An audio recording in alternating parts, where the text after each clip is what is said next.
तो सत्ता की शुरुआत करते हैं और सबसे पहले बांग्लादेश वाली कुंजी, जिसमें बम, गोली और आग है। तो ये वीडियो ट्रेलर बांग्लादेश का है, जहां एक फैसले के बाद यूनुस की सत्ता हिल गई। एक फैसले के बाद शहर शहर आगजनी हो रही है, बम विस्फोट हो रहे हैं, हालात आउट ऑफ कंट्रोल हो रहे हैं। बांग्लादेश में अचानक फिर से गृह युद्ध जैसे हालात हो गए। एक तरफ शेख हसीना के समर्थक हैं और दूसरी तरफ शेख हसीना के विरोधी। ये तस्वीरें यूनुस की चुनौती और चिंता को बताने के लिए काफी हैं। ये तस्वीरें बांग्लादेश के बिगड़े हालात को बयान करने के लिए काफी हैं। वैसे तो जब से बांग्लादेश में सत्ता परिवर्तन हुआ है, वहां से आए दिन ऐसी तस्वीरें आती रहती हैं, लेकिन इस बार मामला ज्यादा गंभीर हो चुका है। पिछले कुछ घंटों से हो रहे प्रदर्शन की तात्कालिक वजह है बांग्लादेश की इंटरनेशनल क्राइम्स ट्रिब्यूनल का वो फैसला जिसमें वहां की पूर्व प्रधानमंत्री शेख हसीना को मृत्यु दंड दिया गया। आज बांग्लादेश में यह शब्द ट्रेंड कर रहा है, यानी शेख हसीना भी ट्रेंड कर रही हैं। यहां पर नोट करने वाली बात यह है कि शेख हसीना इस वक्त भारत में है। ढाका में ट्रिब्यूनल ने आज 6 हिस्सों में 400 पेज का फैसला सुनाया। शेख हसीना को 5 में से 2 मामलों में मौत की सजा दी गई, बाकी मामलों के लिए उम्र कैद की सजा सुनाई गई। मौत की सजा वाले 2 आरोपों के बारे में भी आपको बता देता हूं। पहला आरोप यह है कि शेख हसीना ने जुलाई 2024 के छात्र आंदोलन के दौरान हत्या के लिए उकसाने का आदेश दिया था, और दूसरा आरोप यह है कि शेख हसीना ने हत्या का आदेश भी दिया था। ट्रिब्यूनल ने शेख हसीना को जुलाई 2024 के छात्र आंदोलन के दौरान हुई हत्याओं का मास्टरमाइंड बताया। वहीं दूसरे आरोपी बांग्लादेश के पूर्व गृह मंत्री असदुज्जमान खान को भी 12 लोगों की हत्या का दोषी माना गया। इन्हें भी फांसी की सजा दी गई है। तीसरे आरोपी पूर्व आईजीपी अब्दुल्ला अल ममून को 5 साल की जेल की सजा सुनाई गई है। अब्दुल्ला ममून हिरासत में हैं और सरकारी गवाह बन चुके हैं। अदालत ने शेख हसीना और असदुज्जमान कमाल की प्रॉपर्टी जब्त करने का आदेश भी दिया है। शेख हसीना और असदुज्जमान पिछले 15 महीनों से भारत में रह रहे हैं और बांग्लादेश की सरकार ने भारत से शेख हसीना को प्रत्यर्पित करने की मांग की है। ये मांग कोर्ट के फैसले को आधार बनाकर बांग्लादेश के विदेश मंत्रालय ने भारत सरकार से की है। वहीं दूसरी तरफ बांग्लादेश में शेख हसीना के समर्थकों का आक्रोश बढ़ गया है। शेख हसीना की पार्टी ने कल पूरे बांग्लादेश में बंद का ऐलान किया।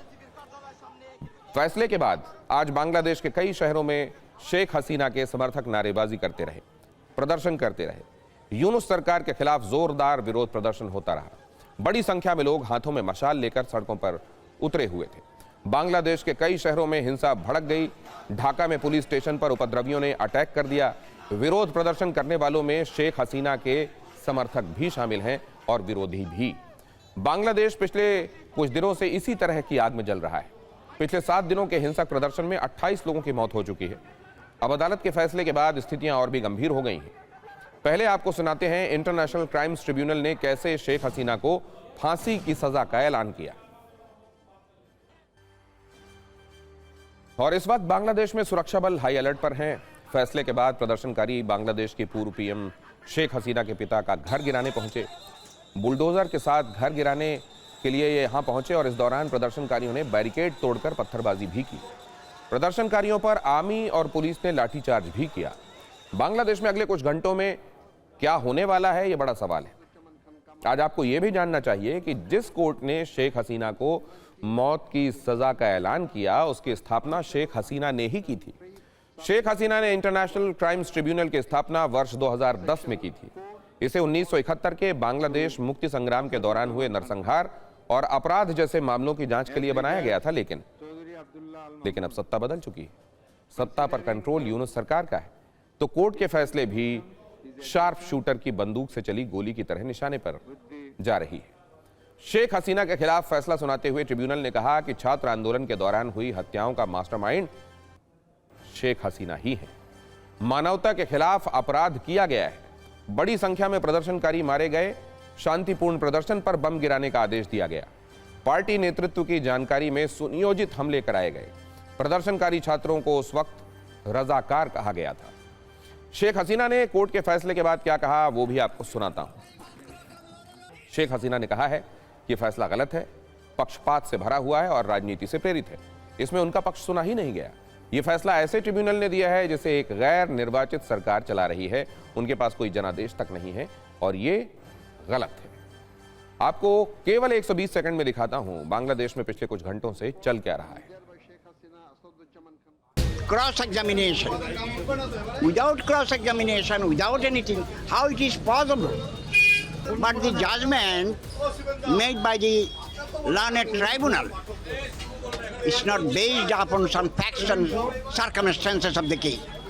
So, my humble submission to the appellate court, to the appellate division or appellate court, to scrutinize the matter, and that should be done immediately. It doesn't come as a surprise, but in terms of how it has been justified, because you know what Sheikh Hasina has also said, that it is very regrettable, it is very tragic that all these deaths have taken place, but that she had no personal role, no individual role to play in that, in any of that. And she has said that there is no evidence that has been presented to the court by the lawyers, by those who have accused her.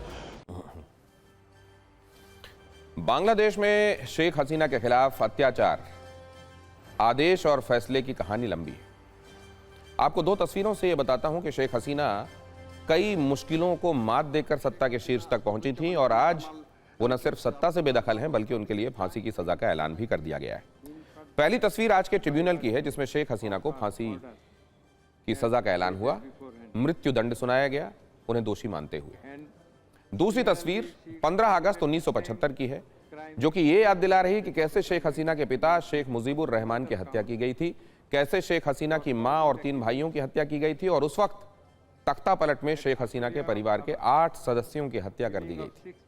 Bangladesh के निर्माण में शेख हसीना के परिवार का पूरा योगदान रहा और इस दौर में किसी ने यह सोचा भी नहीं था कि एक दिन बांग्लादेश के हालात ऐसे हो जाएंगे कि बांग्लादेश को बनाने की जिम्मेदारी जिन हाथों ने निभाई हो उसके परिवार का तो पहले एक तरीके से सफाया किया जाएगा, बच गया व्यक्ति सत्ता के शीर्ष पर पहुंचकर हालात संभालने की कोशिश करेगा तो एक दिन उसके लिए भी मृत्युदंड का ऐलान होगा।